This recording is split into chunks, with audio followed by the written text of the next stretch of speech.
if you were in charge of the Mac division at Apple, what would you improve the first? Can I cheat and give you two? Yeah. As a consumer of Apple products in general, I've found that... Welcome to Macpreneur, the show for seasoned solopreneurs looking to streamline their business on a Mac. Unlock the secrets to saving time and money with your host and technology mentor, Damien Schroers. Hello. Today I have the pleasure to have Kyle Gillette on the show. Kyle is a master NLP coach, master MER practitioner, best-selling author, John Maxwell business and leadership coach, men's mentor, husband and dad with diverse experience running 4 companies and a nonprofit. Known as the garbage man, he helps small business owners break free from the head trash that creates inconsistency, stress, and procrastination. And that in 8 hours or less, so they can be truly motivated and make more money. To this end, Kyle created the Leadership BLUE print, helping his clients be self-aware leaders. The letter L, lead with accountability. The letter U, use a growth mindset. And the letter E, empower others. When not serving his clients, Kyle is busy doing CrossFit, hiking, mountain biking, and cross-country skiing with his family and friends. In October 2023, Kyle published Right Now Leadership, a 4-part framework for today's leaders, available now on Amazon. Kyle, welcome to the show. Hey, Damien, thanks for having me. Appreciate it. My pleasure. So let's jump immediately into your current setup. So which Mac are you using to run your business? Yeah, I use a 2020 Mac Mini, the M1 version, and I remember buying it because I was so distracted by having a laptop. Mm-hmm. And I would go downstairs and I'd be working, I'd be upstairs working, I'd be with my kids with my laptop working everywhere.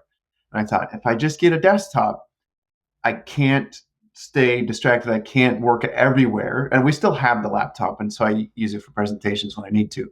But I switched to the Mac Mini, and it I don't know if it saved my marriage or my relationship with my kids, but it definitely helped them. So I'm very glad to have gotten it. But after doing a little bit of research, I'm kind of wanting another one, a newer one. You mean a newer Mac Mini or the Mac Studio? Probably just the Mac Mini. I don't need the Mac Studio. I don't do quite enough video stuff to justify it. Mm-hmm. But I'll take the speed if I can get it, Yeah. The rumors are that Apple will ship a M4 Mac Mini either before the end of the year or next year. So unless you absolutely need the extra oomph, I would say to wait for the M4 version. Yeah, I think that's a good call for sure. And so if you have a Mac Mini, it means you must have at least one monitor. So how many do you have and which size? Yeah, I have 2 monitors. They're, what are they, 22? I think they're 22-inch. They're HP. I didn't go with Apple because it's a little bit out of the price range at the time. Mm-hmm. But they work great. I don't think I could do 3. My space doesn't allow 3 unless I had one of those setups where you attach it to your desk and you can put 4 monitors on this big bracketing system. But I don't know. I don't think I need 4. Yeah, I've seen some people having one central monitor in landscape format, and then they have 2 satellite monitor, but in portrait. So it doesn't take as much space, as much width. But yeah, it's I think for doing documents, right? And some websites, it's nice to have it in portrait mode, but it's not my thing. Right. And most people, once you get to 2, or once you get past 2, you get 3 or 4, you're kind of just showing off at that point. You really need that many. Probably yes. Not. So sorry for the listeners who have 4 monitors. Hey, but if you can show it off and you got great monitors, why not do it? Yeah. You can send a picture to damian@macpreneur.com and maybe I'll display that on the website. Yeah, who has the best display setup? Yes. If someone showed up with 3, 4 monitors or whatever, I would just be jealous. But ultimately, I'd be like, wow, that's sweet. Yeah. So Yeah. And so, yeah, when did you start using Macs? yeah, I remember it was just after college. I had a Dell whatever, and it was fine. It worked. It was the Dells that had it wasn't the flat monitors. It was the big CRT type monitors, right? Huge clunky thing. And then I got a job at a men's mentoring program, and they gave me, after working there for about a year, I got a Mac laptop, Mac Pro. I think it was a hand me down. Don't remember what year or anything, but it was a hand me down from the director, and my life changed.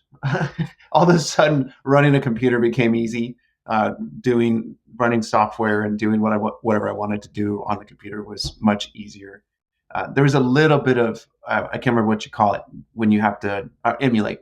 And a little bit of emulating for one software, which was a pain, but otherwise everything else was easy and no viruses, no problems. So that was back in 2000 and what was that? 2006 would be when I first started using Mac. And so, yeah, since then, how many Macs did you have since then? And we're not talking about like Apple. We're just talking about Mac, right? Yeah. So I've had three. 3 Macs. I've had that Mac Pro, a different Mac Pro, and then this Mac Mini. So I've stretched the lives of the devices quite a while. Mm-hmm. Yeah, that's one of the constant, or one of the big advantages of the Mac platform, the longevity of the devices. Usually the hardware, or based on my experience, the hardware goes beyond the operating system version that Apple supports. Yeah. Which is a shame somehow, because yeah, they can be used, but it's not as secure as if they get fully patched. Yeah. Yeah, we're like that with the Mac Pro that we have. I can't remember the year off the top of my head, but it's getting to the point where it operates just fine, but then you can't update it anymore. Mm-hmm. And then now even Chrome is like, well, we're kind of done. We can't update anymore because of your software, because of your OS. And that's okay, but it's a little frustrating. Mm-hmm. You know, it still works because I only really use it for browsing and then doing presentations when I'm traveling. So it's not a big deal. Very good. So in terms of applications, which are those that you absolutely rely upon for your business? Yeah, so I've tried Safari multiple times. I've tried to make it work, and I've used it for seasons, but unfortunately I keep going back to Chrome. And I find what's interesting about Safari is it's like 15 megabytes or something versus Chrome, which is like 500 megabytes. It's crazy the difference, and they have similar functionality, but there's just one day I think I might be won over to Safari, but not quite yet. But in terms of the ones that I do use consistently, I really like the Notes app. Mm-hmm. I use it on all my devices, including the Mac Mini. Mm-hmm. And a lot of people use the Notes app, and I use it for journaling. I don't use it for like taking notes in conversations or checklists or task lists or whatever, but I use that consistently. And then I use the text edit functionality quite a bit. So like I'm looking at that right now. So I just type it in and it pops up and there's a text edit. And I usually just delete the note, but that's been really helpful for me because I don't need to create a Google Doc for it. I don't need to create any other form, just quick text edit. So that's been helpful. And then lastly is the Books app. I use the Books app for any PDFs that I get. Mm-hmm. I upload them into the Books app and then I'll read in there. I prefer that over the what's the other one? The Amazon Kindle. I prefer it over the Kindle. So those are the three ones that I use those consistently. And if like my journal app or the Notes app would go away and I lost the journals, that would be absolutely devastating for me. So that would be absolutely horrible. Otherwise, for me, it's mostly how easily the OS integrates with all the different software tools that I use, the other third-party tools, and how it's perfectly seamless. There's almost never an issue. And so that makes it really nice with the other tools that I use for my business. Mm-hmm. Yeah. Notes has a proprietary format for the database, but there is a free application called Exporter, which you can find on the App Store. I don't know if you discovered that app, Exporter? No? No.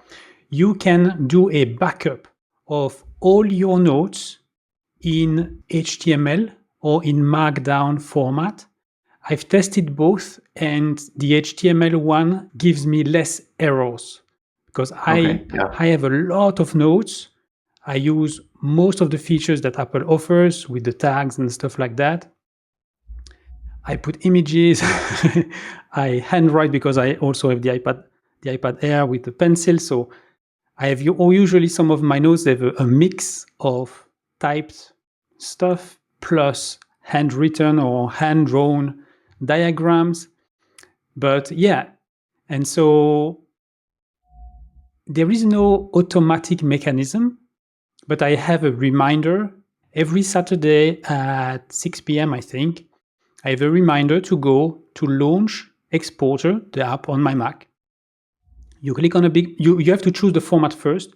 I click on the button, it asks me where do you want to save that? It's always at the same place, and it will export everything as each note will be a different HTML file. And if you have attachments like PDFs or images, those will be saved in a subfolder, in an attachments subfolder. So you will keep everything. It's just, obviously it's an HTML file. You double click and it opens Safari or Chrome. So it's not a note per se, but at least you have a backup.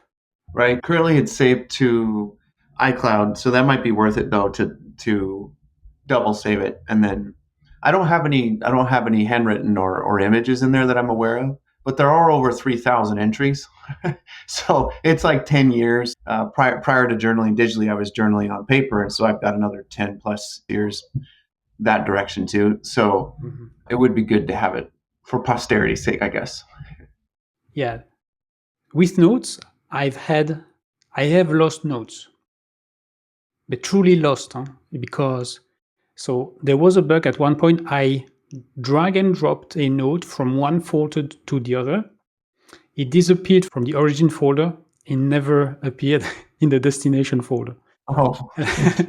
And I went to iCloud.com. I went to Notes. I went to the restore functionality of Notes. It was nowhere. And wow, that's too bad. And yeah, and that was actually, it was a client related note. So I lost the history that I had with that client. Ouch. And since then, I said, okay, no, I need to find a solution. I need to do a backup at least once a week, because that's okay. So next we have the tip or a trick. What can you share with the Macpreneur audience? Yeah, I was thinking about this, and I do a lot of typing. I use Grammarly as a way to help me, and they recently sent me this email that says I've typed since starting with the app in 2018. I've typed 23 million words. Like, this seems insane. Like, I don't know how that's possible. And so, I broke it down and did the math on it. I'm like, that's crazy. But apparently, even if it's off by 90% or whatever, I type a lot, obviously. And so I recently found out that you can do keyboard shortcuts where you just put in a expression, and then when you type that in on your computer, then it pops up a more full sentence or a phrase or whatever. So I've started with like my socials I just started with an X. I go X and then LINK for LinkedIn, X Insta for Instagram, and X whatever. So if it's even my name, I'll go X and then just my initials, or I'll go X and then the initials to my business or whatever. I just put an X in front of it, and it'll spit out a sentence or an address or whatever I want it to spit out. And that saved me so much time, because we're constantly typing the same thing over and over again. And might as well create a shortcut for it so I don't have to think about it anymore. And I probably have 50 shortcuts, and I don't ever have to remember what the shortcuts are, because when I'm about to type it, I just know I put an X in front of it, and then I'm good to go. And that's been my approach, because there's what, 3 words we use that start with an X, not even that. So I'm not going to accidentally add that in. So that's been the aha moment for me that made a big difference, and it made me far more efficient and productive. Yeah, so Grammarly, where do you use it primarily? As a Chrome extension, or did you also install the native Mac app? I have it everywhere. Yeah, so I use it in every way for sure. Okay. Yeah, every software that I use, whether it's it'll be Canva or when I'm writing my book or in Google Place or email, whatever. I'm everywhere, and unfortunately, I use it a lot because I'm still not great with my grammar. Yeah. Yeah, so that's a tip for the Macpreneur listeners. You can use Grammarly for free. Right? There is a free version of Grammarly. I'm still on the free plan. So obviously I don't have the full set of capabilities, sometimes the suggestions, right? How do you make the sentence a little bit better? They will say, we have 3 suggestions for you. Too bad you don't pay.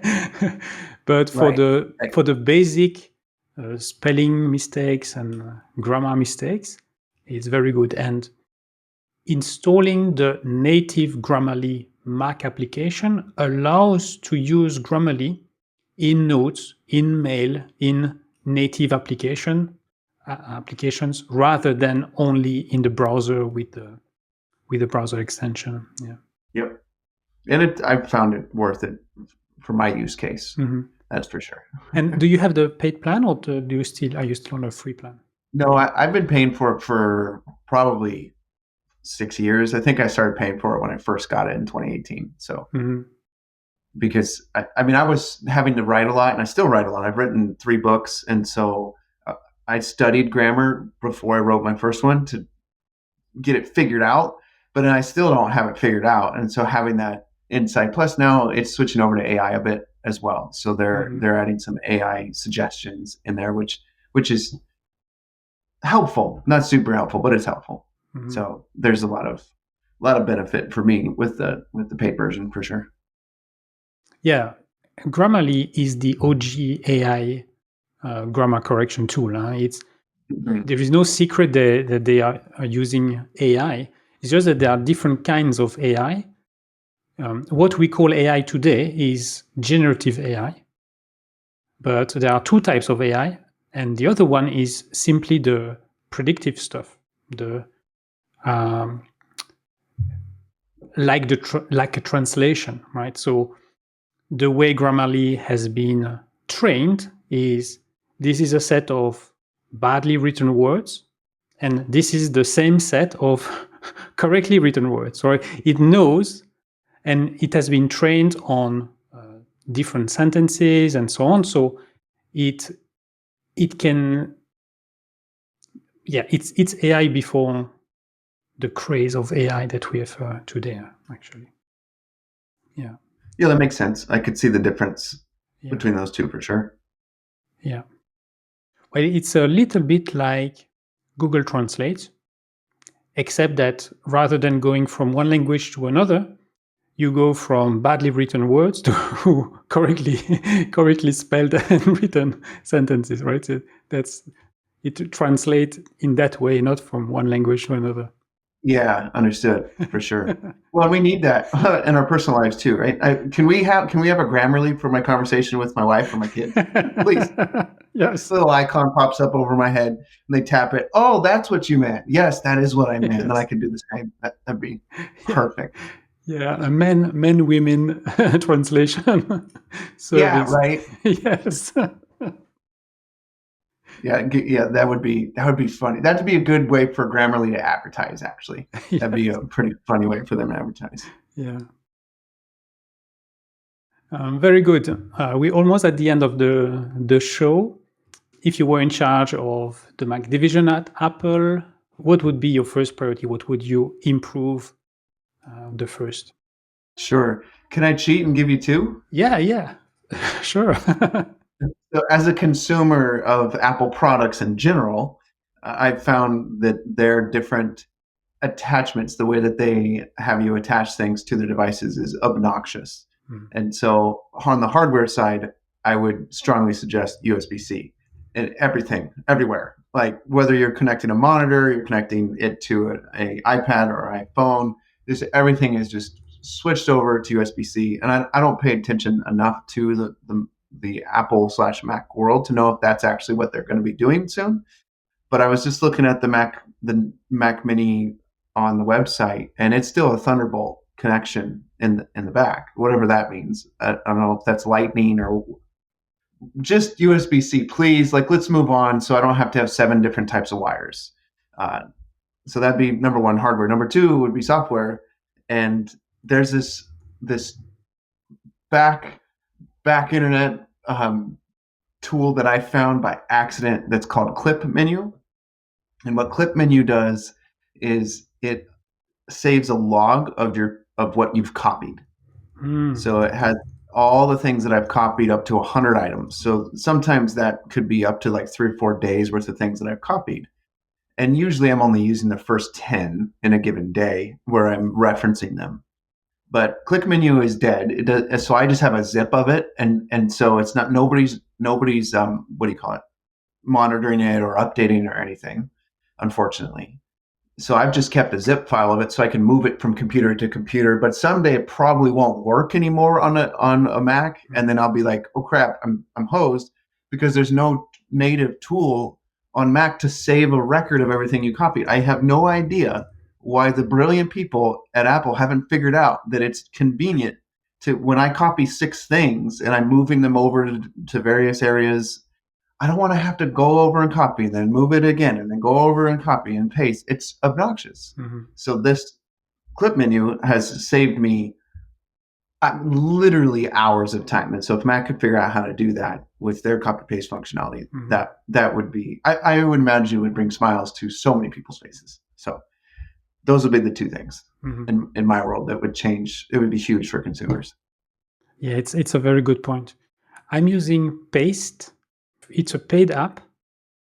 It's available either through the Mac App Store or the Setup subscription. So it's a subscription service where I have access to 240 plus Mac applications for a very affordable flat monthly fee. So I have the highest plan that allows me to install Mac applications on up to 4 computers, and that's only $15 per month. And the starting point is $10 per month, and it's 1 Mac. With Paste, whether you go with Setup or you go with a Mac App Store, it syncs everything through iCloud, which means that there is a Paste app for iPhone. And so whatever you copy paste on your Mac is available. So for the listeners, we're not talking about the feature that we have today where you copy something on the Mac and you can paste it on the iPhone. That's a one-shot operation. What we're talking about, what Kyle wants, is a history of what the clipboard. It's called clipboard history management. There we go. That's the term. Exactly. Thank you. And with Paste, like you, it's saving me a ton of time. And on top of that, with Paste, for me, the keyboard shortcut, I think it's Control-Option-Command-P. I was just going to ask you if there was a... Yeah, so I configured Control-Option-Command-P. There is something that appears at the bottom of the screen, like the whole bottom part of the screen, maybe 1/5 of the bottom, and it shows me from left to right in reverse chronological order what I have copied. Yeah. There is a search box. so if it was something I did 2 days ago, 3 days ago, but I know it was from Chrome, and every snippet has a different color with an icon based on the app. So you see the Chrome logo, you see the nose logo, so you can easily see where you did the copy pasting. And on top of that, you can define your own folders or categories. And so I have a category hex code. So I have the hex code, the 3 main color, branding color from Macpreneur. And so I just click on that folder and I can see my hex color.